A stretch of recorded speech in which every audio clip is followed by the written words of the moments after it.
Welcome back for another episode of the Vitamin C's podcast, proud part of the CLNS Media Network. I'm joined by my buddy Wayne Breezy Brown, and we are going to be touching upon everything that's going on in the NBA lately, including the play-in tournament, looking at that final game coming up on Friday night for the 8 seed in the East and West. And we'll also be touching on the recent updates on Jaylen Brown, his hand, and everything going on with that as the Celtics approach game one against the Atlanta Hawks on Saturday. First things first, before we get into business, Wayne, what's going on, man? How we doing today? We're doing good, man. Little rest, right? We get to chill out and get back our health and all those good things, though. But Saturdays come down to the it's gonna come down to the get down on Saturday. So I'm excited. Right now, I'm gonna enjoy the break, let basketball do its thing, let it take its course, and then Saturday is playoff time, baby. I actually kind of like this about the play-in tournament, right? You get a little bit of like a nice little breather, and I think everyone gets a breather. So everyone who's covering the team, who has to be going to games and stuff like that, there's a little bit of a pause, and then it also kind of rewards all of the teams that end up being in that 1 to 6 spot in the Mhm. standings. So get a little bit of extra rest, come into those games with fresh legs. So surprise, surprise, the Atlanta Hawks take down the Miami Heat. I feel like that probably surprised most people. I was rooting for it. For once, something actually rolled the Celtics' way with this. I think you avoid a really tough opponent, mainly just the mental aspect. I think both teams clearly are flawed, but there are certain builds for each of them that pose different problems for the Celtics. I think the mental edge and the coaching edge definitely would go to Miami. And I'll be honest, like the fact of the matter is, Atlanta played them off the floor, and they looked damn convincing. Clint Capella had a massive game. Bam Adebayo, not as impactful as you would have hoped. And now the Bulls are going to be facing off against the Heat on Friday for that 8 seed. That's a 7 p.m. Eastern Standard Time tip-off. And the Thunder will be playing the Timberwolves as the 9:30 Eastern Time game. So it's going to be really interesting to watch how those games pan out. I'm surprised that New Orleans actually got knocked out. That was a little bit of a shock to me. But Ah, I- no Zion, no, which no seems to be a Zion. thing. For some reason, I just don't know if he's gonna ever play in the NBA. But that shot, my man B took. I felt like he got fouled on that 3-point shot. It should have been a 4-point play, in my opinion. Ingram, unfortunately, you know, it didn't go his favor, but they ended up losing the game anyway. So it's It's unfortunate. tough. They One of would they those would have kind of been they things. would have tied they would have had a chance to tie it. They were down by one when he hit that shot. It was a big shot by Brandon Ingram. Big shot. I don't know But if you cut. Sorry, go I ahead. just thought he got hit in the elbow. Like I thought that's what I saw. I didn't catch the end of that game, but I did catch the end of the Raptors Bulls game. I don't know if you saw that. That one Another was good. That another was game. good. Yes. Did you see DeMar DeRozan's Oh daughter? man, the discourse around that is insane right now. But Everyone's but so upset. but come on, you mean to tell It's me annoying. It's annoying. it, I'll it admit was it's annoying? But annoying. her screams. I mean, you heard them on the recording, but were they that effective at the game? They must have because the Raptors missed so many free throws. They missed so many. And that's what Like, they get. They should have yeah. never. They should have never got rid of DeMar DeRozan. They should have Yeah. made a way to make sure they kept him there. He was their franchise, in my Ra- opinion. Roundabout way of getting revenge, I guess. You're I right. am surprised that like the NBA officials didn't say anything about it. Like that's the one thing I don't get. But yeah, weird outcome there. They Don't know better what's gonna not, happen with Tim. them. I'm trying to get to the game on Tuesday. I'm gonna Hmm. try to sit right in that same spot, and I'm gonna have some screams ready when they take free throws, bro. Oh, Like, don't do that. You're gonna get yourself in trouble. See, if it was anybody else, I feel like they really? probably would have been. I thought you could Yeah, do that. What's the difference of waving the stupid things in front of their face? I think it's different than like full on screeching. There's I no don't know way they though. heard her though. That's crazy because it's usually. It's like right next to the mic, I think. Oh, Like maybe it was right next to the that's what mic. it was. Okay, okay. She was very loud. Like everyone at home was like, "What the hell is that? Who is that screeching?" And it's like, "Oh, it's You DeMar DeRozan's you daughter." you know those you ever get those pranks and people be like, watch this, and Oh then yeah, the jump scares. That's what it was. Every single free throw. That's I what it mean, was. they probably were expecting it and like you like know it's coming. You You're know like what's coming. bracing. You just Yeah. tighten up. Woo. Well, Oh, jeez. I guarantee that won't happen anymore. NBA is gonna. He's probably gonna get a hefty fine They, or something. what are they gonna do? It's a kid. Like, what are they Well, they gonna can do find. They about can it? find. They can find DeRozan. No, they'll No. talk to him about it. I bet they'll Yeah. probably talk to him about it. All right. But they're Leave like, your what? Are, daughter at home from now on. I mean, they'll probably do some kind of press release. This is always the issue with fans too. You always have fan interactions, but it's a completely different story when it's someone's freaking kid. Like, I I don't know. know. I'm not mad at the Raptors. kid. I thought it I'm was not. fine. You know. I, I thought it was part of the game. Hey, you hit your free throws regardless. You got to block all the noise out. Put some earbuds in. Shoot. That's how I look at it. Yeah, I mean, at the end of the day, it shouldn't have been the deciding factor. The fact of Raptors fans freaking out about it is very funny, though. That whole franchise is going to be, I Let's don't know talk what's going to about happen to that them. though, because I They're going to heard. change it up. Yeah, it doesn't look like a nurse doesn't want to coach there anymore. So is it going to start with the coach? He's out. Yeah, I think there's a really good. I mean, he should be.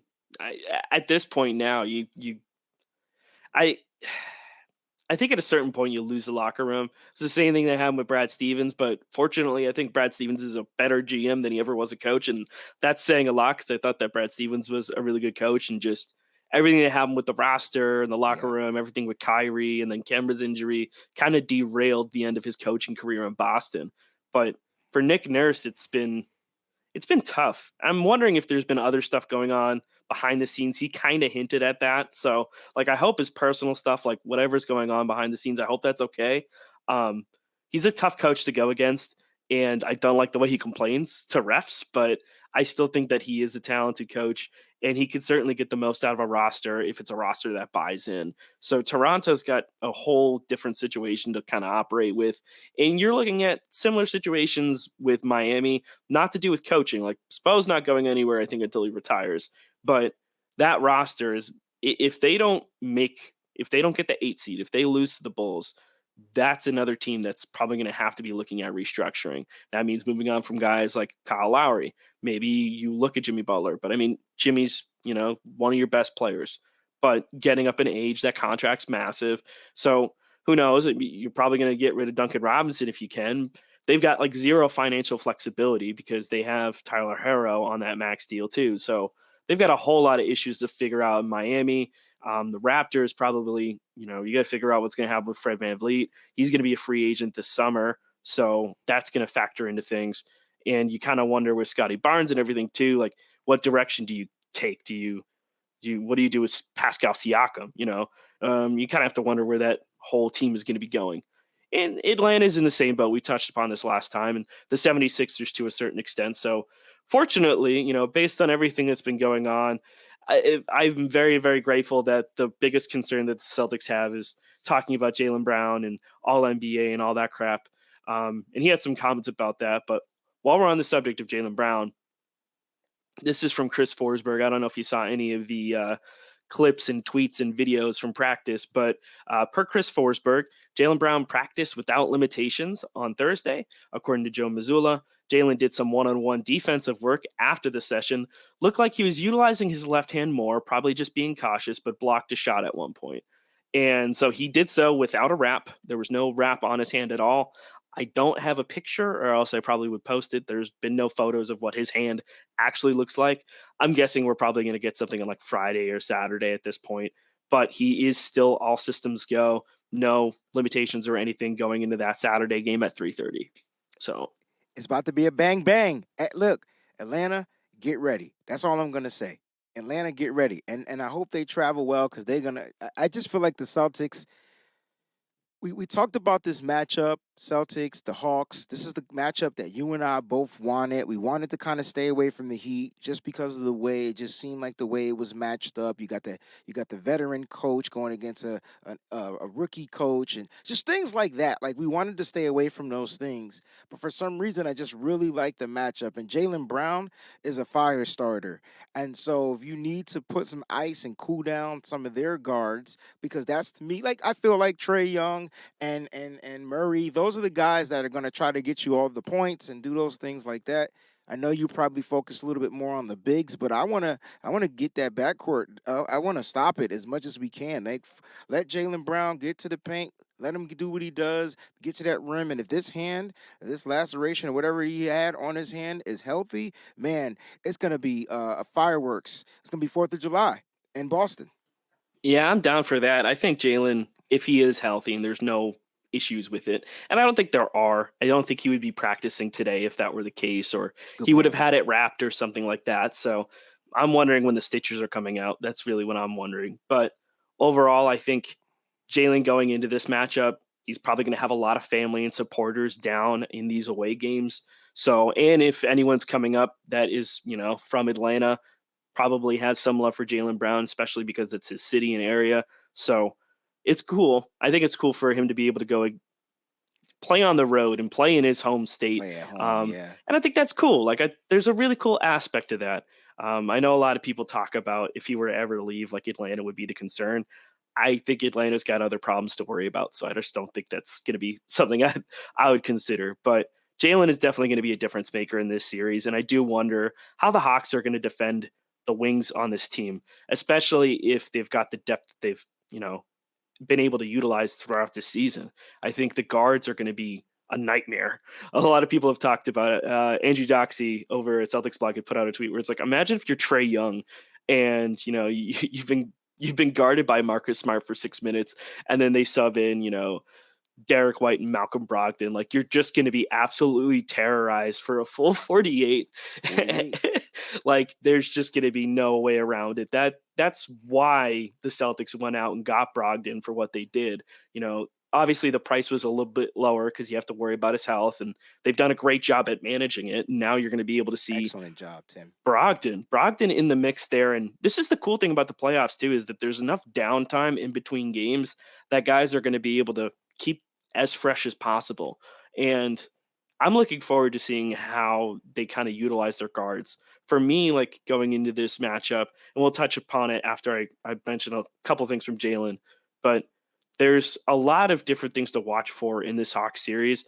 I know that the guards are going to be huge, especially when it comes to containing Trae. I agree with you. I think him and DeJounte are going to be the guys that you have to worry about on their offensive end. But I'm looking at those bigs for sure when it comes down to it for difference makers. Now, Jaylen Brown mentioned this, and as they get closer to the end of the season, this is always going to be a talking point. It's been a talking point now for a few weeks at this point now. Jaylen Brown and AllNBA. Yeah. We are in agreement, and I think a lot of people are, that he deserves to get this accolade, and it makes it a lot easier for the Celtics to go ahead and throw him the bag because it means a supermax contract's on the table. And I don't think there's any world that the Celtics don't go ahead and offer it to him. Brad Stevens' comments pretty much guarantee that. He's like, I think he should be AllNBA. Yes. And the fact of the GM being like, yeah, he should be AllNBA, so I can just pay him all of the monies. Like, I will give him all of the bills. Jalen had some comments as well, and this is from the Boston Globe. I think I'm more than deserving. I've played nothing but winning basketball. I'm in the top 10 in scoring, and I'm efficient. I've been available. What more do people want? And I don't think this is anyone in Boston who's like, what does Jalen need to prove? Like, I think this is just him saying, come on, like, what are we doing here? Like, what are we arguing about? Yeah. He Jaylen Brown deserves it. he's one of the top scorers in the NBA. End of discussion. I mean, Yeah. and this guy gets to the basket with his right hand, with his left hand, twisting, turning. He's drawing contact now. And let's not talk about how his 3-point percentage has gone up over the years. He's improving every single year. There's only one area he has to work on, and I don't think anybody necessarily cares because a lot of basketball players just don't have the handle. But it's just his handle. It's his over pursue the basketball. Him thinking he has that elite ludicrous speed where he could fit between three defenders. He's getting better, though. You're watching him progress because now he's passing out. He sees the wall closing in. Oh, you're trying to double team on me? Wall's closing, boom, dish it out. It's probably because he's starting to trust his teammates, and this is what we need to see. And Jaylen Brown is an elite scorer in the NBA. He always has been. He's been a high flyer, He's still got the bang with the dunks, right? And he could shoot. How is it? And his defense is still good. His on-ball defense and his perimeter defense is still top. How is this guy not AllNBA? I don't care if it's 1, 2, or 3. He should be on one of those teams. Yeah, I think at the very least he should be third team. I don't think he'll make first team, just because it's so dense. And this is really the problem: is there's so much talent in the NBA, which is a great thing if you're a fan of the sport of basketball. It means that there's a lot of different athletes playing for different teams, and they're all very impressive. And so it's a good problem that the NBA has. I think the only issue they have right now is just how it impacts contracts, and that's sort of how it ties into everything with Jalen. So ultimately, yeah, I think he should and will get All NBA. I think he ends up on second team. That's my pick, and I think that's where he should be, just outside of that top five spot, and that's okay. Either way, they don't. It doesn't matter which one you make, as long as you make one of them. And as soon as that gets confirmed, an interesting wrinkle with the new CBA is they're going to be able to. I think it's after Game 2 of the NBA Finals. I think it's like June 6th or something like that. As soon as that happens, you can start to negotiate with your free agents. So it's going to happen before free agency. So you Yeah, can negotiate yeah. contract extensions and stuff. So if it's on the table, the Celtics will definitely do it. And like that's really what it is. They'll make that offer, and I think he'll accept it based on everything. Based on everything we've seen in his comments and stuff. Like if you're worried about All NBA this much, I know it's a status thing, but it definitely comes down to pay. And if you're worried about that payday, then that means that you were going to sign that contract if you get it. So I think that should be encouraging for people who are worried that he's going to fly the coop. But it does put even more emphasis on how important it is for him to get All NBA. It changes the trajectory of this team if he doesn't, because you need to give him this contract and you need to lock these guys up long term. And that's what's going to happen if he gets that accolade. And again, he's deserving. It shouldn't even there shouldn't be this much discourse about it, but someone's going to complain about X, Y, and Z when those numbers come out. Do you think his position is what's going to affect for him to not get on it, right? Because is he a shooting guard? Is he a small forward? Can he go in as the small forward? Will they allow him to be the small forward? Because then he'll have He a better should. chance, right? He should. Yes, and he should. I mean, it gets tricky because a lot of the bigs fall into that category too. So it's like it's been really tricky with the forward spot, but he would have a better chance doing that. I You can like look at breakdowns and stuff for lineups, and it'll tell you where guys were playing, in the percentage of minutes and stuff like that. He's played the overwhelming majority at the small forward spot. So yeah, Okay. he should be a forward. This is kind of people can vote people into those slots. So like you could slot him in at guard or forward, and that's where it's going to come in. It's going to come into play with the voting process, because guys are going to be able to choose where you're going to put him in that mix. And if you put him at guard, it gets infinitely more complicated just because it's a denser position. There's so many good guards in the NBA, and there are good forwards too, but I think he has a much better chance there.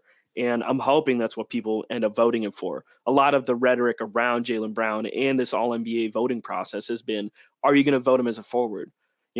Malcolm Brogdon saying, "Oh, I think he's the best shooting guard in the league." I'm like, I don't I don't Uh underappreciate that comment. I think that was great and awesome, but a lot of people are like, just say forward, don't say shooting guard, because then it's just going to come back to bite him in the ass. So we'll see, man. I mean, I'm hoping we get more good news on that. There's a couple spots on Twitter I think you can find out, or someone's tracking all of this All NBA votes. So like some people have put out, hey, like I voted for so and so. This is who I've got. So yeah. you've got an idea. Malcolm Brogdon and Emmanuel quickly are going to be the two that are fighting for Sixth Man of the Year. Joel Embiid seems to be winning MVP, and he should. We discussed that too.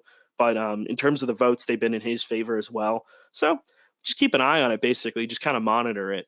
And in terms of keeping an eye on things, we talked a little bit before we got on today, but with Atlanta, with this matchup against the Hawks and the challenges it poses, especially when it comes to a smaller, shiftier guard who's very capable of hitting the threes and shooting deep threes and, taking contact and getting to the line. What are you looking for in this series against the Hawks? Yeah, I'm looking for them to find ways to contain Trey. Because that's the guy that's gonna have to go off to me every night. I know you were talking about their bigs. And so to me, like their bigs, in my opinion, are ineffective if they're, if I would say if we can box out and not allow them to get second chance shots, I don't expect the Atlanta Hawks to come out there and shoot all over the place. But if they're missing those shots, our bigs or our guys have to find a way to box them out and not allow their bigs to get second chance shots. That's where Clint Capella and those guys figure out how to put that ball right back in the rim, right? Because it's just a rebound and go back up. It's usually a smaller guy on them. They go right back up. Boom. It's an easy two. And so I don't want. I'm not saying I don't want the Celtics to get in the shootout for hitting our shots. Cool, but they got to find a way to rebound and find ways to contain Trey because he's going to find ways to get to the rim. He's not going to just shoot all night. That's not what he does. He likes to get past guys and draw contact. And my only concern is if he is getting past that first layer of the defense and he gets down there near that rim, we need to make sure that our bigs aren't fouling him so that they're not in foul trouble. If our bigs get in foul trouble, it's going to be a tough night rebounding and it's going to be a tough matchup. Yeah, and I think this is part of the reason why the Celtics went out and added the depth that they did. You saw them go out and get Blake Griffin, who's turned out to be phenomenal. And now you also have Mike Muscala, who's been gradually getting more minutes towards the end of the season. Luke Cornett's been getting minutes too. I don't know how much any of those guys are going to play. They definitely will come into the fold if there are foul problems. I'm interested to see where the bigs kind of attack because I think that's really, for me, I feel like the bigs are going to be the make or break with this series. Don't get me wrong. Like, I think the Celtics are a more talented team and they're better coached at the current time. This is not a shot at Quinn Snyder. I think he's a fantastic coach, but he also came in partway through the season. So it's a little bit tricky there. But for the Celtics going against the Hawks, I mean, you saw Clint Capella feast on the boards, absolutely feast against Bam Adebayo. He's kind of the only playable big for them, though. Not Clint Capella, I mean Bam Adebayo for the Heat. But Clint Capella is a monstrous rebounder. And I think back to the finals, right? I think back about Kevon Looney. Looney was destroying them. And so I really want to see how the Celtics go about this. Like, how healthy is Rob? What kind of minutes is Rob going to be giving you? Or how are you going to utilize Horford? Because I think the big thing that the Celtics have, not for Rob, but the rest of their bigs, is the ability to shoot threes. And that's going to help because it's going to pull the bigs, Atlanta's bigs, out of the paint. I think that's the big mismatch that they have there is that ability to stretch the floor. I don't think they really have a lot of that for Atlanta. They do have other sharpshooters, of course, like their guards are great. And Trae Young and DeJounte Murray are both players that I respect on the offensive end. But I'm looking at those bigs as really like the deal breakers here. Like, you need Rob, of course, to be healthy. You need him to be the shot blocker and the rim runner that he's capable of being. And Al Horford being that 3-point threat, he's going to be massive. Al Horford is going to be huge in this series because the way he's been shooting threes, man, yeah, put him in the backpack. Yeah. He's been playing great, and this has been one of the best seasons we've seen out of him. I think in a Celtics uniform, he's been phenomenal in the way that they've been utilizing him, and just his overall offensive presence is going to be big for this team. Now I'm looking at that Bigs matchup and just wondering, how do they go about it offensively, defensively? I agree, it's got to be boxing out.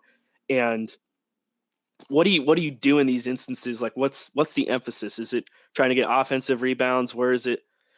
How are they going to attack them is really my curiosity. And I think that spacing is going to be key. You got to soften up, their interior presence by attacking from deep.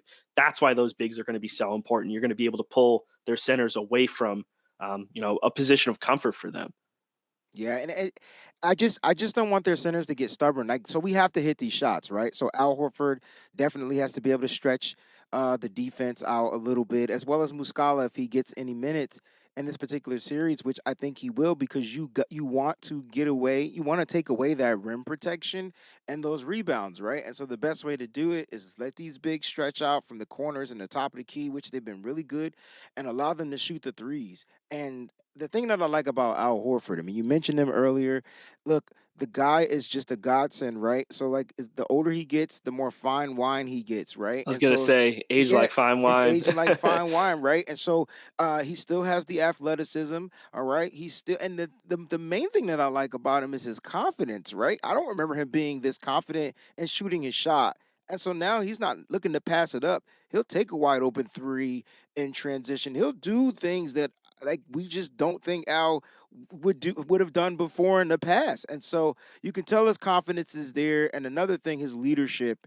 And these guys flock around him and they stick to him. And so Al's definitely going to be a big part of the series. And what cool way how they managed him all season. They managed him like it was playoff time, no back-to-backs, right? And so now he's in playoff form. This is going to be a great series for the Celtics. Yeah, and I'm looking forward to it. The playoffs again are always a fun time, and it's cool to see him go against Atlanta again. This is a franchise that he played for a majority of his career before leaving for Boston, and obviously coming back and finding his roots again with the Celtics is cool. And he's going to be here for the foreseeable future for the next few years. So, all in all, I think this is going to be a fun series. I think it'll be easier than Miami. Again, going back to that mental edge. But in terms of predictions, and I want to throw this at you before we wrap up today, what do you think it's going to be? I mean, we swept them all season, so I'm just going to go with a sweep. I'm just going to go 4-0.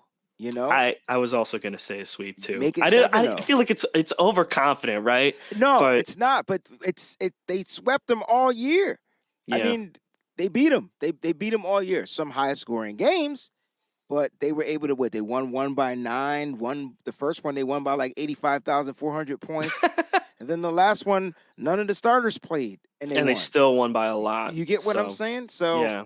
It's gonna be tough. Now I get it. This is a series. But hey, we already beat them 3 times, man. I don't see them making that many adjustments. The only way, to me, the Celtics don't sweep them is if they just have one of those nights where they just can't hit a jump shot. Yeah, or if they lose their focus, right? And I think that's kind of what goes into it. But yeah. I don't foresee that happening. No. This is based on how they've talked about everything going into this final stretch of the season where they say, well, we're really just like waiting for the playoffs. And you hear Jason Tatum talking in presser saying, this is what we've been working all year for, was another chance to do this. And this is now the time for them to put their money where their mouth is. And so it'll be cool to see them go out. Don't they have a bad taste in their mouths? The way they went out last year? Man. Yeah, motivation. And on top of that, when you look at the Celtics, I'm not saying they're going to just look at this team as an easy sweep or whatever, but I just think they're focused. I think they're fully focused. And good luck to whoever tries to get in their way. And I know I'm sounding overconfident right now, but I really feel like the Celtics are the more experienced team. They've been in the playoffs, and they've been in some of these championship games for the longest since these guys were rookies. And so you got to factor that in. These dudes know what it takes to get there, and all they do is keep leveling up every year. So Atlanta got that run. They had that one run where it was lightning in a bottle. But that was also just like an unreal turnaround, and they haven't been able to recapture that since. They were showing like the all-time play-in tournament record for the Hawks, and they're like 5-1, but the play-in tournament's only been around for like 2 or 3 seasons. So it's not a good thing. It means that they've been in it a lot. Right. So but going into this matchup, it should be good. Other than that, I think we'll wrap for today. I don't have anything else to add. If you do, feel free. No, man, I'm just excited, man. I can't wait till the weekend, baby. Oh, yeah, I hear that. So we're wrapping for today. Thanks, everybody, for joining the Vitamin C's. Again, proud part of the CLNS Media Network. We'll catch you guys next time, and hopefully it'll be to talk about a dub. So, deuces. Cheers. Sign up at FanDuel.com/Boston and get in on the action with $200 in bonus bets. Guaranteed when you place your first $5 bet.